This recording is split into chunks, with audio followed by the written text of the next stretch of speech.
Advani. Today's lesson is on Let's Learn Tenses. In part 3rd, we will look at independent forms of verb. Independent forms of verb are those forms of verb which do not need any kind of support. They are the main forms of verb, that is present form and past form. Here,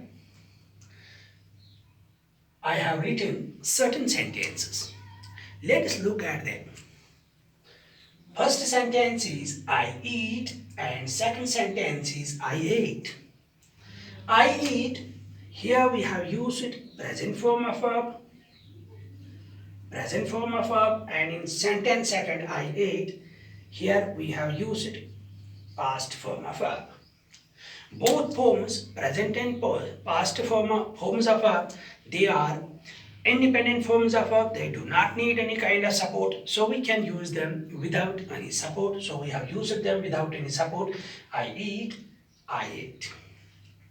This, in first sentence, I eat, this, here we have used present form of verb. It simply indicates that the action is being done in the present. So, present form of verb is therefore simply called in tense terminology as present simple tense. Present simple tense, while as in sentence second, the second form, past form of verb has been used. It simply indicates that the action was done in the past. Therefore, it is called as past simple tense. Simple tense. Let us do an activity. I am writing. Second sentence is I can swim. And third sentence is I shall eat.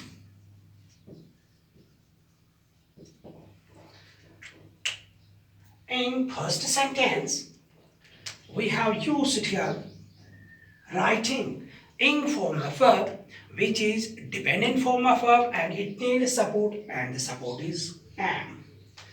And in sentence second, we have used present form of verb, swim.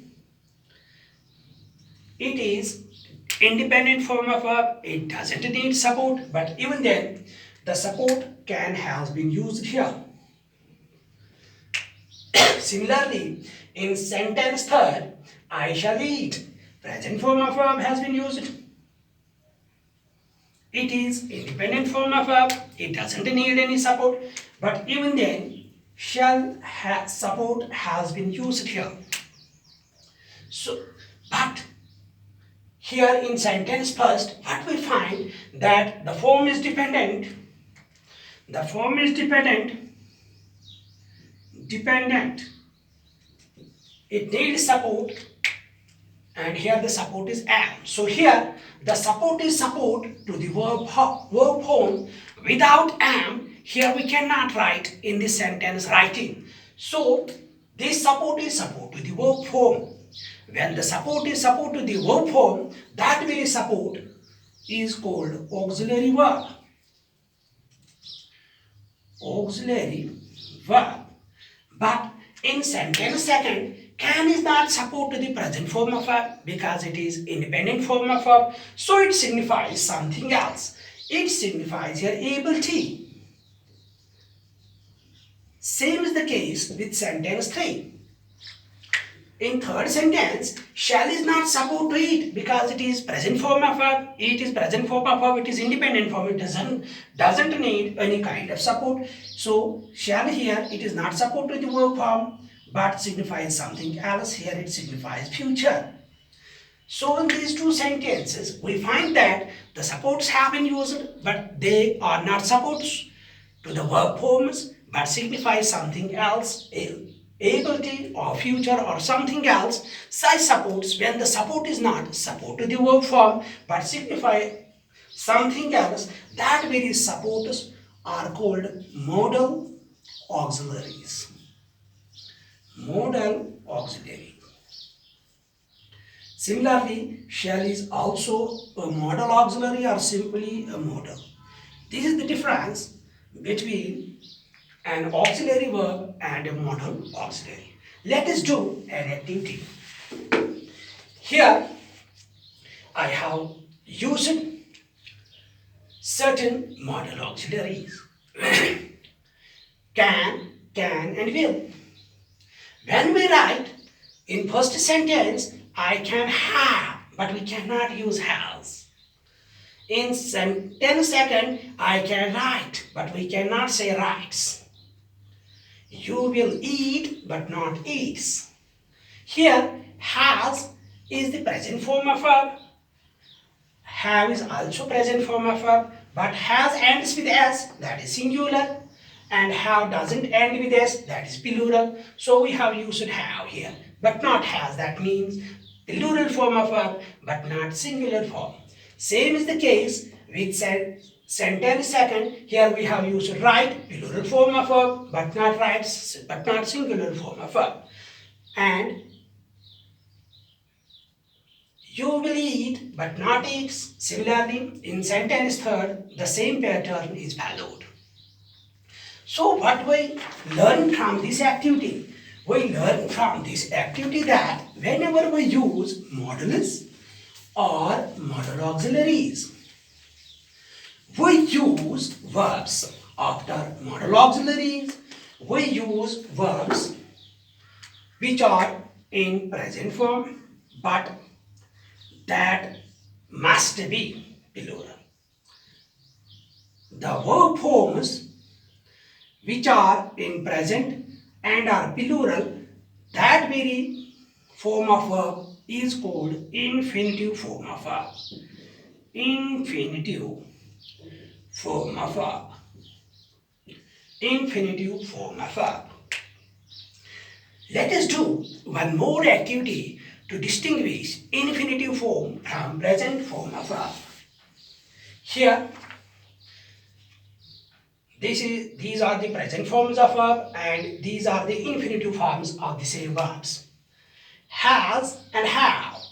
Has ends with s, so it is singular. Have is plural, and the infinitive form is have, plural one.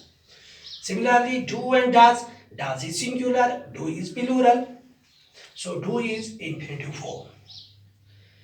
Write and writes. Write is plural, writes is singular, so write is infinitive form because infinitive form is the plural form of the verb. Here we will find one more thing, that am is and are. Am is singular, is singular, but are is plural.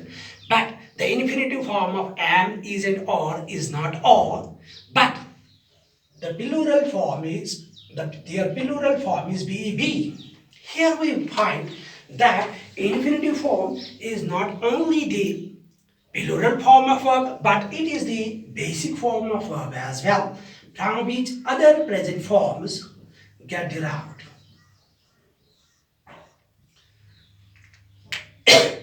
Let us move to present perfect continuous tense. Present perfect continuous tense. Present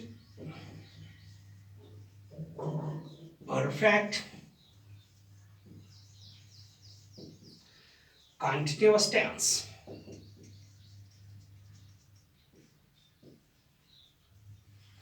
Continuous tense we represent by ing form of verb. Here is eating, and it is dependent form. It needs supports am, is, are, was, and were. Perfect part of tense. Perfect tense we represent by past participle form of verb. So it is eaten, and it is also dependent form. It is supports are has, have and had. But it is not possible to use two participle forms simultaneously in the same sentence, eat and eaten. So what grammarians do, they omitted this past participle form and permitted to represent the perfect part of the tense by the supports only.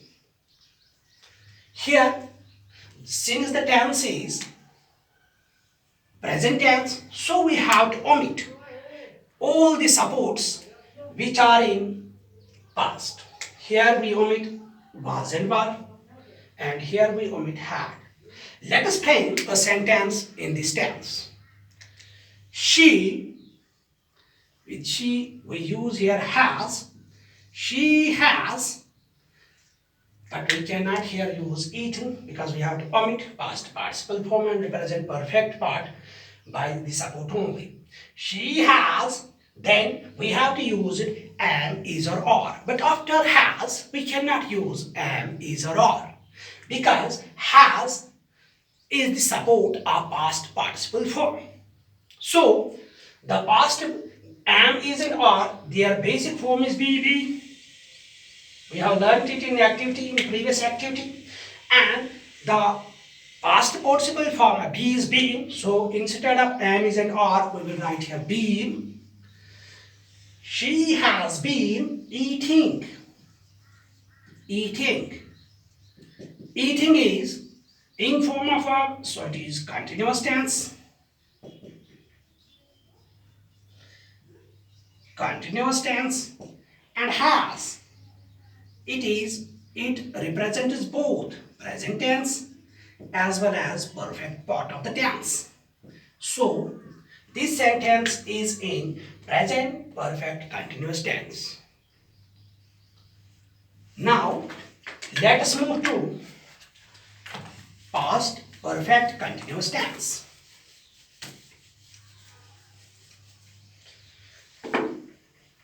Past perfect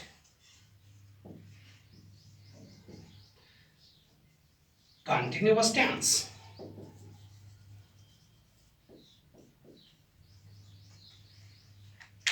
Continuous tense we represent by ing form of verb.